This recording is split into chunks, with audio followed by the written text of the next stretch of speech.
नमस्कार, मी प्रियांका पाटील। आपण पाहत आहात राष्ट्रीय लोकराज्य न्यूज, निर्भीड बातम्यांचे व्यासपीठ। आज आपण दिवसभरामध्ये घडणाऱ्या घडामोडींवर नजर टाकूया।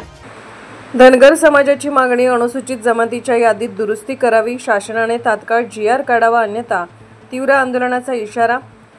धनगर समाजाने राज्य सरकारकडे अनुसूचित जमातीच्या यादीतील नोंद क्रमांक 36 मध्ये असलेले धनगड हे नाव बदलून धनगर असे वाचावे, यासाठी तात्काळ शासन आदेश जारी करण्याची मागणी केली आहे। याबाबत मुख्यमंत्री माननीय देवेंद्र फडणवीस यांनी जिल्हाधिकाऱ्यांना मार्फत निवेदन देण्यात आले असून शासनाने तातडीने सकारात्मक निर्णय घ्यावा, अन्यथा महाराष्ट्रासह देशभरात आंदोलन छेडले जाईल असा इशाराही देण्यात आला आहे। निवेदनात म्हटलं आहे की महाराष्ट्रात धनगड नावाची कोणतीही जात अथवा जमात अस्तित्वात नाही, जे आहेत ते फक्त धनगर आहेत। या संदर्भात मुंबई उच्च न्यायालयात दाखल याचिका क्रमांक 4919/2017 मध्ये राज्य सरकारनेच प्रतिज्ञापत्राद्वारे मान्य केले आहे की धनगड नावाचा एकही व्यक्ती आजवर आढळलेला नाही, तरीसुद्धा अनुसूचित जमातीच्या यादीत चुकीची नोंद राहिल्याने धनगर समाजाला त्यांच्या हक्कापासून वंचित राहावे लागत आहे। याच निवेदनात सर्वोच्च न्यायालयाच्या घटनापीठाचा उल्लेख करून स्पष्ट करण्यात आला आहे की आरक्षणाच्या यादीत अस्तित्वात नसलेली जात जमात समाविष्ट करणे संविधानाच्या कलम 342(1) विरोधात आहे। त्यामुळे या दुरुस्तीचा प्रश्न संसदेसमोर नेण्याची गरज नाही। राज्यपालांच्या परवानगीने राज्य सरकारला शासन आदेश जारी करण्याचा अधिकार आहे। महसूल व वन विभागाने 10 ऑक्टोबर 2024 रोजी अशा प्रकारचा शासन निर्णय घेतल्याचे उदाहरणही धनगर समाजाने पुढे केले आहे।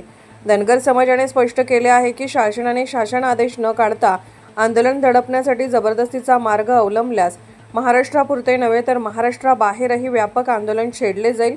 त्यामुळे संघर्ष टाळायचा असेल तर राज्य सरकारने संविधानिक व न्यायालयीन तरतुदीनुसार तातडीने धनगर समाजाच्या मागणीवर निर्णय घ्यावा। निवेदन देताना निशांत दातीर, अशोक होनमाने, बाबासाहेब तागड, निवृत्ती दातीर, राजेंद्र तागड, सूर्यकांत तागड, नवनाथ ठोंबरे, आश्रू नरोटे, रोहन धवन, गणेश ढवण, कांतीलाल जाडकर आदींसह धनगर समाजाचे कार्यकर्ते मोठ्या संख्येने उपस्थित होते।